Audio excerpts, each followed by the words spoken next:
Turnovers take a major turn as the Washington Wizards lose to the New Orleans Pelicans 132 to 120. Man, let's talk about it next on Locked On Wizards.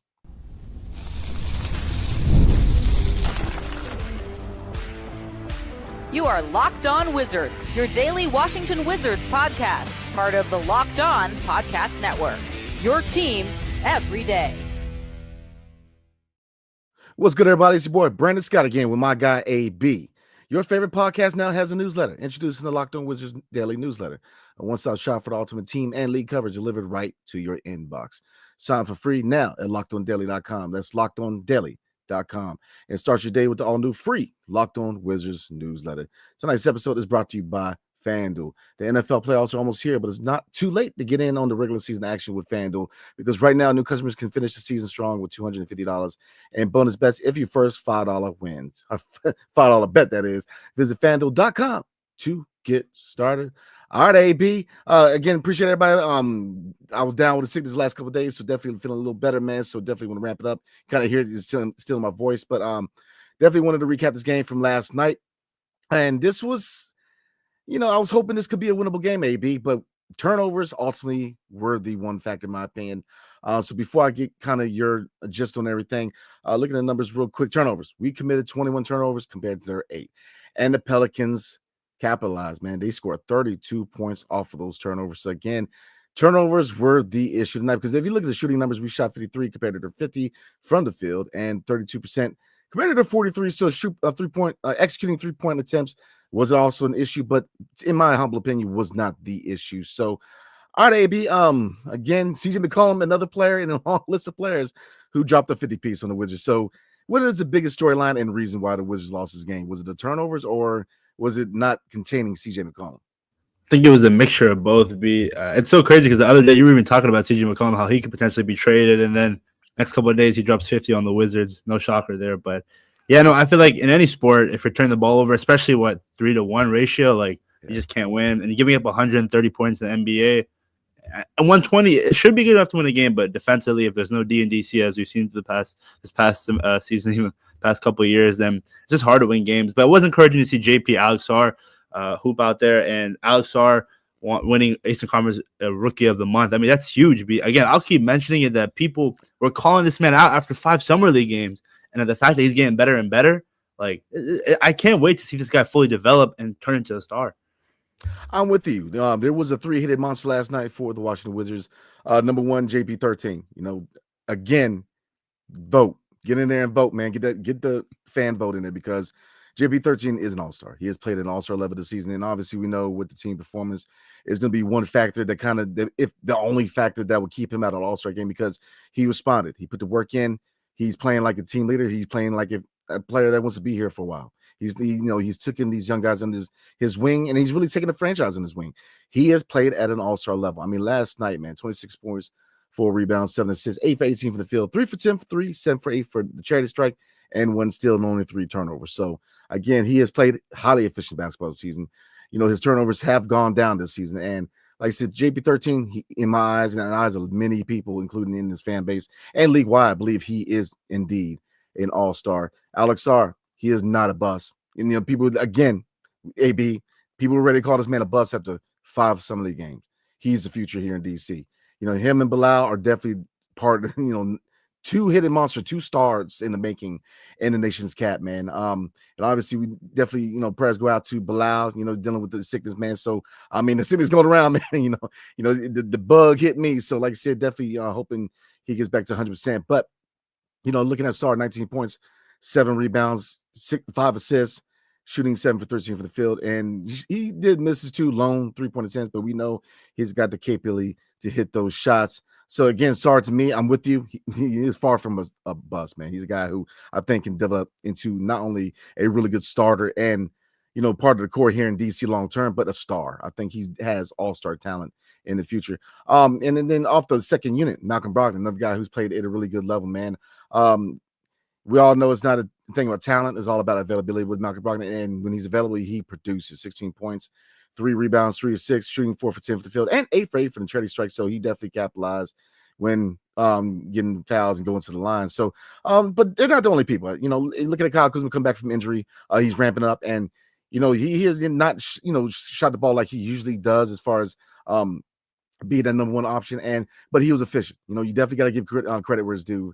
14.7 rebounds, shooting 7 for 8 from the field, over 1 for 3, and misses 2 lone free throw attempts, but he did contribute 1 steal. So he's ramping it back up. AB coming back from injury, so I definitely think he's going to eventually get back to being that along with Jordan Poole being that 1-2 punch offensively. But Bilal Coulibaly and players like Justin Champagnie and Alex Sarr will have something to say about that. So, like I said, a lot of people are stepping up. And we already mentioned his name, Justin Champagnie, 12.7 rebounds, 5 for 8 from the field, and 3 steals. He's very, very active on the defensive end. And again, Justin Champagnie is a guy that they need to keep him around long term. He is a dog. He's a versatile player. He's a 3-and-D player. And he's a guy who has shown that he's ready to contribute towards the future for the Washington Wizards. And then some other numbers to look at real quick. AB Kispert, 8 points in 21 minutes. Not his best showing, but definitely see him very active without the ball in his hands. Jonas Valanciunas, not too concerned. 19 minutes, did get 9 points and 10 rebounds. And then Keyshawn George in 17 minutes, 5 points and 5 rebounds. So again, AB, I felt like this was a winnable game because the Pelicans are probably, they're just as bad, if not worse than we are, man. So this was a battle of the 2 worst teams in the NBA. But let me ask you real quick, AB. Let's talk about Alex Sarr real quick. He's a guy where, again, people were ready to call him a bust after 5-something games. And, even though the regular season he did, especially offensively, start out slow, and it took a while to really, for him to find his rhythm. But, how dangerous can he be when he finally figures it out offensively? Especially when the fact that we're harping on he needs to be more aggressive. Once he has that aggression, gets better at 3-point shooting. I really think, I know Jared McCain was out with an injury, and Dalton Knecht at one point was pretty hot, but right now, I wonder what his odds are for Rookie of the Year. Yeah, I think that, Missy was another guy where that was his kind of the guy he matched up with in New Orleans. The guy that's mentioned, and obviously Zach Edey. I think Zach Edey with his production on a playoff team, in my opinion, Memphis is definitely a playoff team. It's still early on, but let's be real. You can't really take away from his production, but I think Alex Sarr, to me, obviously I'm biased. I cover the Wizards, I'm a Wizards fan, so I'm gonna say Alex Sarr, but I think it's neck to neck.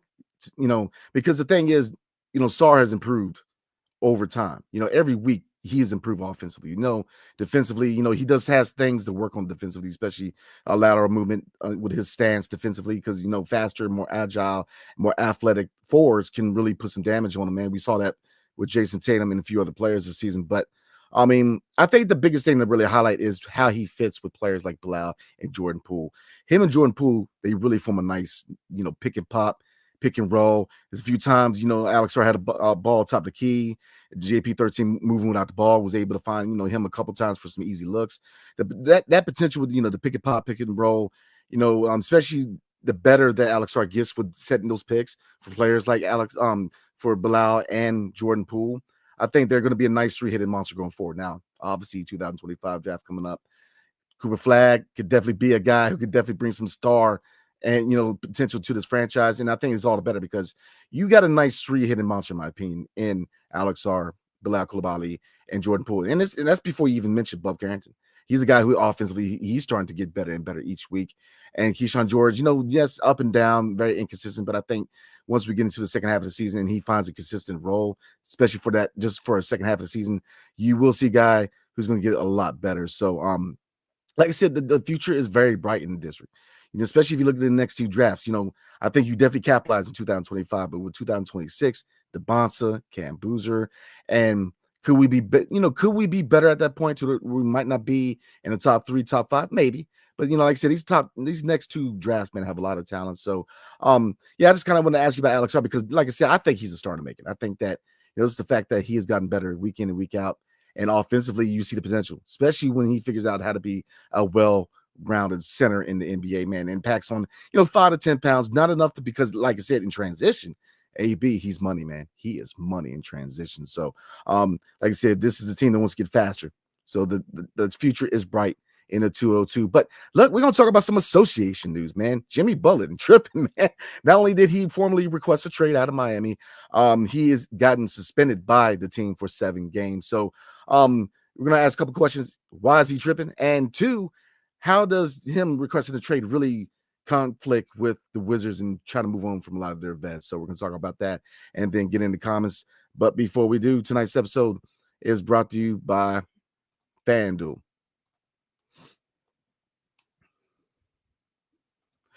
The NFL playoffs are almost here, and it's not too late to get in on the regular season action with FanDuel, America's #1 sports book. Because right now, new customers can finish the season strong with $250 in bonus bets if you win your first $5 bet. FanDuel has so many ways you can pick up a dub. I love betting on which players will score a touchdown during the NFL season, how many points each team will score during the NBA season. It's very thrilling. And to me, I'm an over and under guy, and I like to try to predict who's going to kind of go over their, points a lot of that night and under. I'm a big predictor when it comes to betting, man. So that, everybody's got their own part of betting. And like, to me, I'm an over and under guy, but FanDuel is your source for that. So look, do yourself a favor, guys. Just visit FanDuel.com to join the day. That's FanDuel.com for your chance at $250 in bonus bets.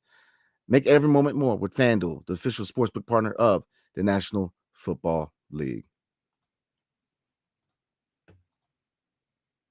All right, EB, let's get back into it, man. So, as you guys know, Jimmy Butler has formally asked for a trade out of Miami. I think it's not really a surprise.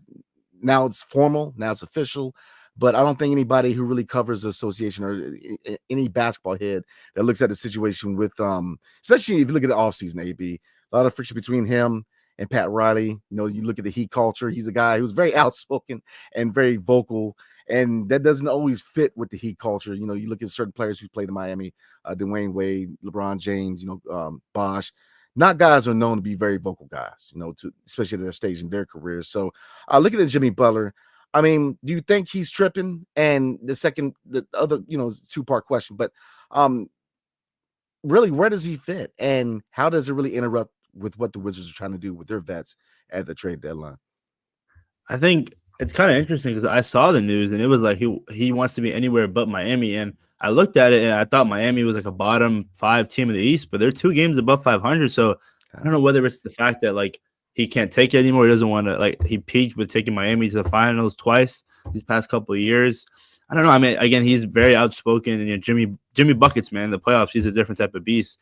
But at the end of the day, if you're the Miami Heat, I really wonder where they're gonna go. Like a team like Golden State, Sacramento, Houston.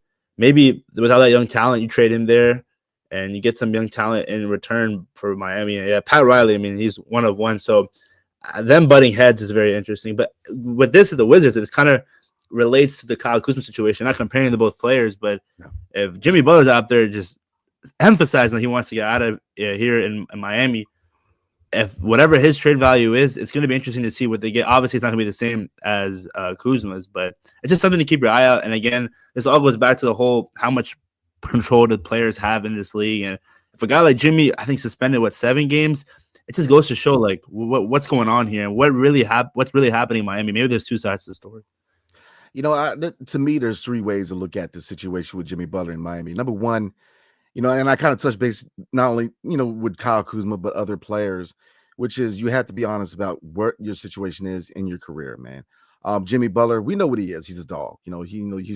Now, obviously, there's been, plenty of situations and examples where people pointed out he can be a locker room cancer to a certain degree. So, and it's one of those things in the NBA, man, where on one hand, you call it passion. On the other hand, people call it a locker room cancer. So I'm very careful who I label a cancer locker room because there's been players, on the roster in Washington who were labeled locker room cancers who that's not the case. And that's really Jordan Poole. When he came over from Golden State, the issue with Draymond and certain things, he was painted as a bad locker room guy. And that's bull.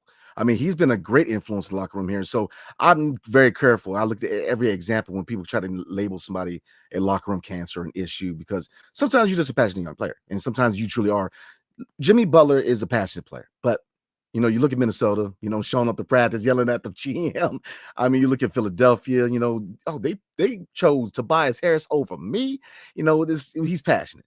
Miami is, to me, always been a crazy fit, because I always knew about the Miami Heat culture, which is, Pat Riley doesn't allow his players to really be very vocal. Don't be really, electrifying guys. They kind of toe the line. It's kind of a military style organization where, there's, chain of command and certain factors. So the fact that, he's found success there, and it's nothing against him as a player. He's a dog. I mean, he's obviously an all-star player in this league. But here's the thing.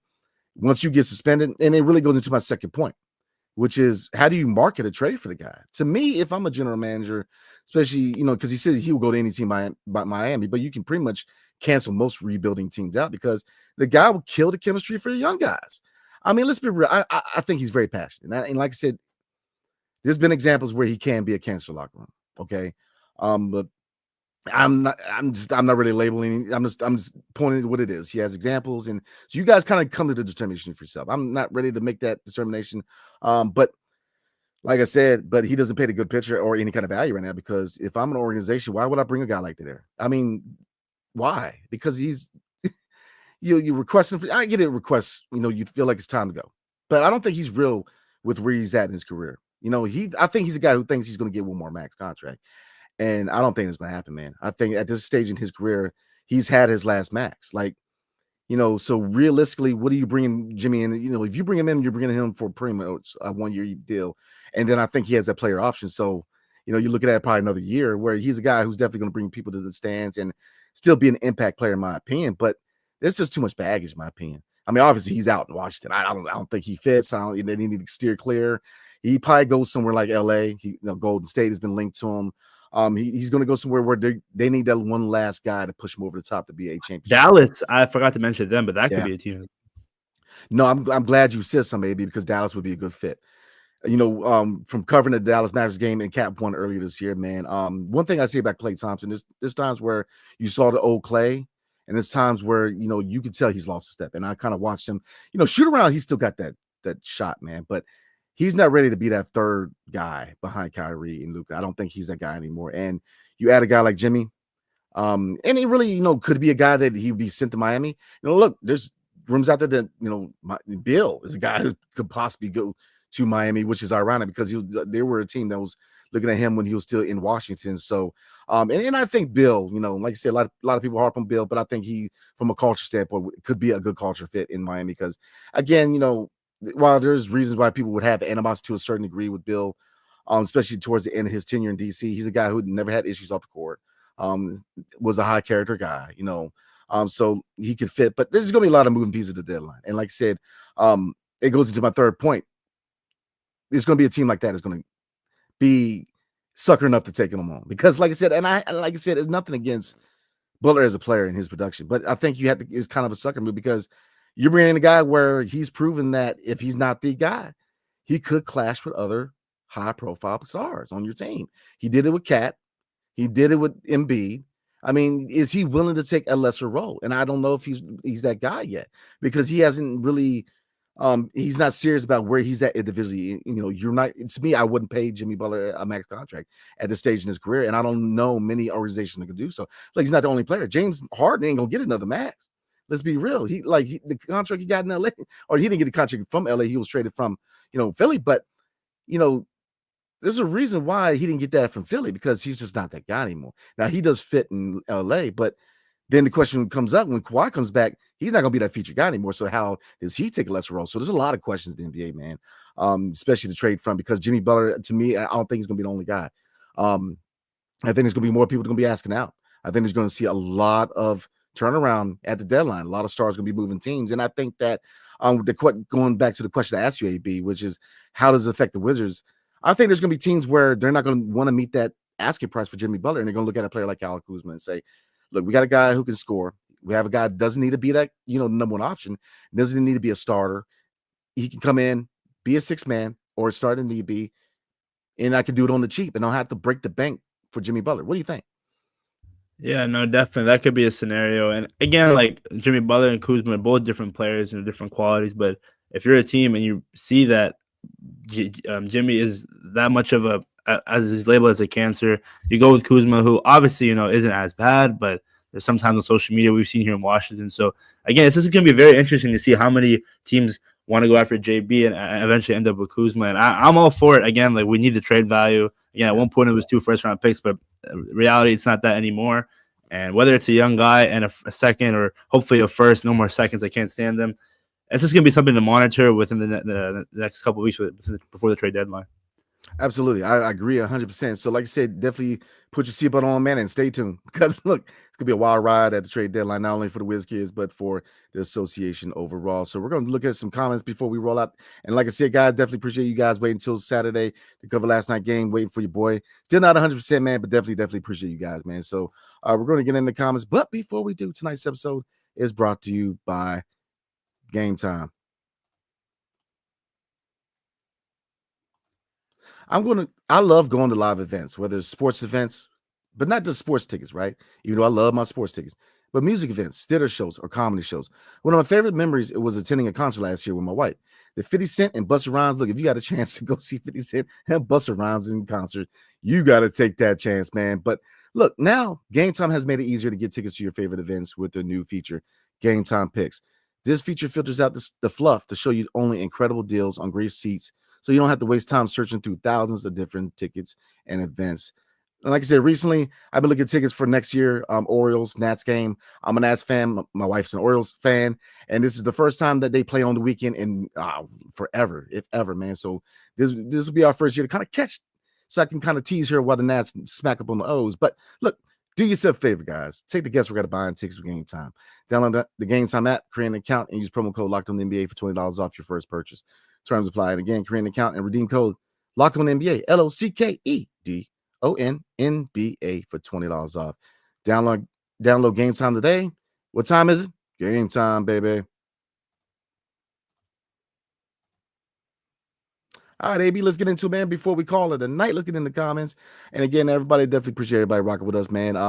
Dealing with my sickness and very busy time of the year. Now we are in the new year. So we got our first win of the year, AB, and then we just got our first loss. So we are now even. So let's get into this thing, man. Bucket Getter, how you doing tonight? It says, love this loss. Keeps us in competition for a high pick because Nola was under us. If JP doesn't get hurt, I think we are in control to win. You know, yeah, I agree 100%, man. I don't know, man. I mean, with the whole odds and the 14% to get the number one pick, I kind of wanted these two wins, to be honest with you, because New Orleans was so bad. I kind of want these culture wins, but I get it. You know, you definitely want to give yourselves all the chance in the world to get that number one overall pick. But that's the thing. No matter how bad we are, we still get 14% at the top. And that is the highest odds we get. So let me ask you, B. I think they've discussed this already, but do you think the NBA should adopt what the NFL does when it comes to, or not? You're not a fan of that?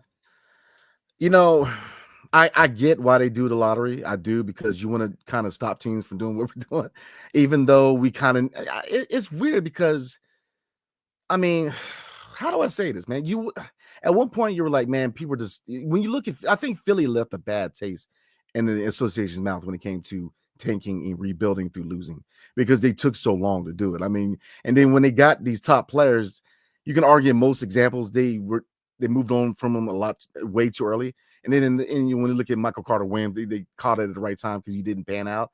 But it was a long rebuild in Philly, and I think they left a really bad taste in a lot of people's mouths, where it's like, is it worth it? Because they still haven't won that championship. And now you look at Embiid, he's a guy who's probably going to be on the move within the next couple of years. So ultimately, you have to paint the rebuild as a fail. So I know I get why they do that, because you want to stem a lot of teams who are losing on purpose. Especially, last episode, AB, we talked about fans. The NBA losing the connection to the fans, and then tanking was one of those things where fans were like, what are we doing? What are we spending money on? So, can you call what the Wizards doing tanking? I mean, you can to a certain degree.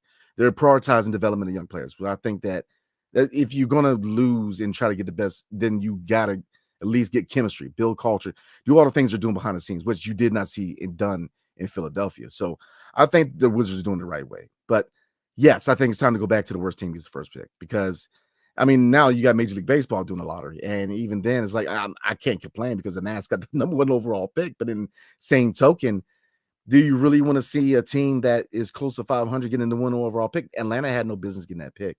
And Detroit is playing better than they advertised. But, we've been close so many years, AB. Got number 2 last year, and then we were like a couple percentage points away from Wembanyama.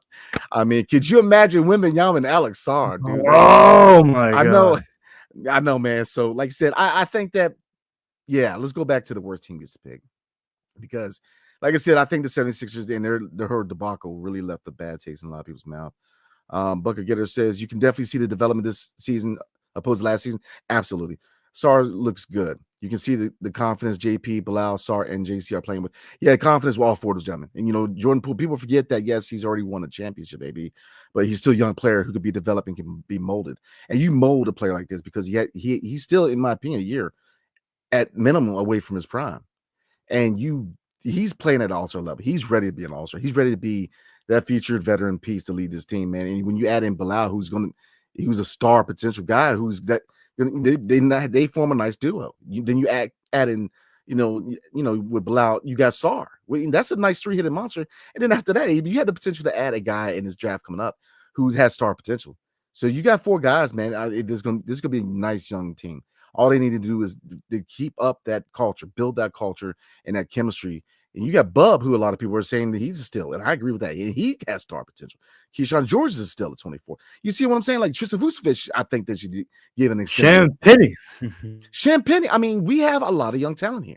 So, and then you have guys like Anthony Gill, which you get to a point, he needs to be a coach. I'm just saying, like, the guy is look, there's certain players, and here's the thing, I say it all the time, maybe, is that not everybody's going to be a starter. Not everybody's going to be a star. Not everybody's going to be that guy.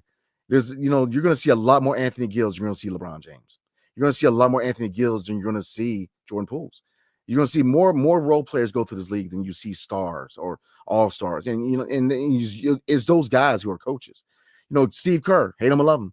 He was a guard in Chicago, but he was more of a sixth man to a certain degree, and he spent more time watching the game unfold. A lot of your coaches are guys who played overseas or who were on the bench because they had nothing but time to, consume the game, to kind of look at the X's and O's, watch the game, not just from a player's perspective, but from a coach's perspective. So I think that Anthony Gill, he's got massive coach potential, man, because he's been a great influence on the bench for this team. So we're heading in the right direction. We have a nice young talent here. Justice Champagnie, again, goes back to former general manager Amber Nichols and new general manager Jonathan Wall. What they're doing in Capital City Go-Go is they're getting these guys ready to play at a high level. First came Jordan Goodwin. Next came Jared Butler. Now you have Justice Champagnie. That's a testament to the minor league system we have here with the Go-Go and the Washington Wizards. So Red Wings 01 says, losing to a team as horrible as the Pelicans, truly a masterful take it this way. I mean, if you're going to do it, go all out. Go big or go home, right? So they definitely checked that box, man. Bucket Getter says, get well soon, B. Appreciate you. Definitely appreciate that time of the year, man. So it ain't going to be my first time this fall and winter, man, because it's been an up and down winter, guys, especially everybody in the DMV. You already know. One day it's 30 degrees, next day it's 70, 80 degrees. You just never know, man. Red Wings 01 also says, in all seriousness, Sarr is getting better with each passing week. Absolutely. And Poole is playing some of his best ball. He's playing career ball, man. He's playing career basketball this year, JP. He's an all-star, and he is definitely part of the future here in DC. He's part of the future. Give him the keys for the next 2 to 3 and give these young guys time to develop, man. And when it's time to add another piece, add that piece. And that's where those draft picks in 29, 30, 31 makes sense, man. We can go grab that Donovan Mitchell. We can go grab that Rudy Gobert. We can go grab that cat level acquisition, and OG Anunoby. You know what I'm saying, AB? So that's where I'm at. That's where I'm at with the situation. We got a good situation. Just give him some time.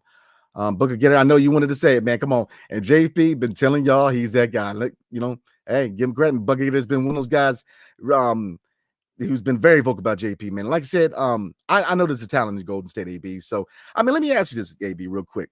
At what point did you look at Jordan Poole as an all-star level talent, if ever? I think potential-wise, I think it was the second half of last year where the way he was playing, assisting-wise, and now this whole offseason under his belt, defensive, he's gotten better, limiting the turnovers. It's sort of I don't know if it was at the beginning, but it was some stretch where he was consistent this amount of numbers a night. So again, and it's just we've seen the improvement too. I guess that's why other fans in the association don't realize is that at one point people wanted him out in DC. I didn't want him out. Oh, I thought he would be a perfect addition here. The fact that people were calling out for his name to be traded, obviously, a slump first half of that season last year. But again, with everything with Wes Unseld Jr. and all that drama in the locker room and what was happening and him just chucking, he still chucks it now, but he still makes it. Is limiting those turnovers. There's really not much you can complain about. And there's no way right now, if you're a Wizards fan, saying that you want to see him traded come February. Oh, absolutely. I agree 100%. To me, it was Golden State. And when Steph went down, he came in and he played good basketball. And that's tough for a young player to do, especially when you're playing with a future Hall of Famer, Steph Curry, Klay Thompson, Draymond Green. him and Draymond got a particular relationship, but he played well. And you tell that he learned from those guys. You don't play with Draymond. Hate him or love him, he's a guy who was an enforcer. Every team needs an enforcer. You know what I mean? So he plays his role to the high level. Whether you agree with how he plays basketball, obviously, he's had many examples of just doing stuff on the court. But I think every team does need a player like him. Klay Thompson, again, is probably going to go down as one of the best shooters. And like I said, from a guy who grew up watching Reggie Miller, Ray Allen, seeing so many shooters, man, Stephen Curry, Klay Thompson has been, so you don't play with guys like that and don't learn anything. So to me, when he came in and replaced Stephen Curry due to injury and fit in right away, I was like, man, just from afar, I was like, oh, okay. He's a young guy who can take the pressure a little bit. And like I said, last year, very up and down season, but to me, just the fact that he handled the pressure and handled the pressure like a gentleman, like a professional, like a grown man, that, to me, I was like, okay, this is the real JP, because you don't know really what you're getting till you see a guy play for a while for your team. We didn't know who we were getting JP. We saw the potential, but and this is me personally, man. Like I said, I gave him a lot of smoke for the struggle where it was owed. I don't judge anything off court, on court stuff. Like I said, it is what it is. But reverting to 6-man, playing, when Tyus went down, starting, he excelled when called upon. So to me, I'm a character guy, man. Like I said, for a young guy to take that amount of smoke and not just kind of curl up and just I don't want to do this anymore. He kept working, man. He kept working. When it's the off season, kept working, and that to me mattered more than on court production. I like high character guys. I like guys who are able to take the trials and tribulations and keep working, man. Because there's so many examples, Ben Simmons, where young players, kind of struggle and and then just break down and then they have a back injury every week. So, like I said, shout out to JP13 being that grown man, because we need more grown men. Like I said, we got a young team. We need more grown men that are going to help lead this team into the future. So, back to tech says the bum butt Pelicans. Look, hopefully we get some get back tomorrow night, man, because we're going to do a preview real quick, because we play the New Orleans Pelicans again tomorrow night in DC. So it's definitely time for get back. 50% pain. How you doing tonight? We got to make the Wizards great again. Oh, we're getting there, man. We're definitely getting there. Give us some time, man, but we're definitely going to get there. So, all right, AB. Nomadic Brian says, I was a little pissed off at the Pelicans loss. Looking at the high or low lights didn't help. 20 turnovers, sloppy, perimeter defense. Yuck. Yeah, I agree. The perimeter defense has been an issue all year long. And it's going to be an issue all year long. It's not going to change because, yes, when we get into the second half of the season, we're going to see more of the, young guys being featured, but it's going to be a lot more sloppier because they're young. You have to get that chemistry built. But I'm with you. The turnovers, I hate the turnovers. And it's been an issue all year long, man. Like I said, these are two issues. It's going to be issues all year long. So for these two areas to be shored up, you're probably looking at this as an improvement next year, because it's not going to get better the younger we get in the second half. But I'm with you. It's tough to watch that. The turnovers killed us, and that's what lost the game for us. Luke Feldman says, yeah, it'll be real interesting how Butler shakes up the trade market and potentially impacts a Kuz trade. If you're a team like the Kings, who are you trading for, Kuz or Butler? I would still say Kuz, man, because the reason for that, how many electric guys you need on that team? You got DeRozan on there already. You got De'Aaron Fox. Like I said, it's nothing against Jimmy Butler, AB, as a player, man. He can ball. Big fan of him. Big admirer from afar, from a different fan base. Always been, I think that you always have respect for Jimmy Butler in that hustle and that dog factor. It's just, when does the dog a little too much? I think that there's times where it's a little too much, man. He came to media day in emo, what was it, last year or the year before? And I was like, come on, Jimmy. Like, what are we doing, man? And I think it was up on 2K for till the first update. So, to me, I think he will be picked up, but I think that he fits with a team like Dallas or LA. LA is looking for that next step, and why not? They're always looking for that next step, B. Yeah, I'm with you, man. They always look for that big step. I feel like every year is always the Lakers looking for that next guy, man. But realistically, how long do you have with LeBron? So, let's see. Invalid says Sarr needs to work on his rebounding, but that Euro step. Yeah, man, that Euro step. I'm trying to tell you, man, the Frenchman has a heck of a Euro step, man. And Sarr, yeah, the rebounding, but he's better than he was in Australia. I'm playing in the NBA, man. Like he's a lot better. The Australian League, nothing against them, but they don't really prepare these guys for the next level in the NBA. Like they kind of just let him bring the ball up, do whatever you wanted, and play as a 2 guard. And I think that you see the potential, but you need him to be a well-rounded center. You definitely need to work on playing in the paint in the offseason, man. So, all right, last comment. This is from my guy, Bucket Getter. Definitely. Oh, we got one more. Luke Feldman got me. See, Bucket Getter says, always appreciate you reading my comments. Be absolutely, guys. Definitely appreciate you guys rock with your boy, man. Year in, year out, man. It's been a heck of a ride, guys. So definitely appreciate you guys. And Luke Feldman says, hypothetically here on the draft, how do you see a potential Sarr flag fit? Thinking flags in an NBA fit, he seems more like a 4. Oh, yeah. Who would have to shift? Cooper to the 3 slot or Sarr to the 5 slot? It would be Sarr to the 5. I mean, Cooper flag to me would be the 4. I would play Bilal at the 3. And, you're probably looking for, the next couple of years, Jordan Poole and Bub Carrington backcourt. So that's what I would roll with. I wouldn't slide Coop. I mean, he could play it. It's kind of like Matas Bazilis. They're very similar players. And I think that Bazilis can play the wing. But with that size, you have to utilize him at the 4 because of that size. So, and he went on to say, going to be a real lean 4 or 5. Yeah, absolutely. But I think that, like I said, the one thing that I really impressed behind the scenes, that on the media side of covering the Wizards, is that a lot of improvement with the weight training. They're really improving the areas that he didn't before.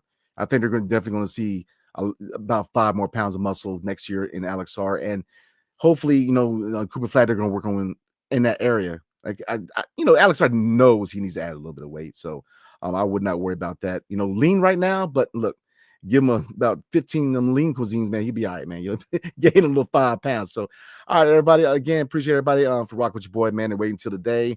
You guys are awesome, man. So again, appreciate you guys waiting for your boy to get not quite 200%, but have me feel a little better, man. Got my hoodie on, so it's still a little chilly, but it's all good, y'all. So, I will see everybody tomorrow. So real quick, we're not going to because we're about the 36-minute mark, guys. So we're about to wrap it up.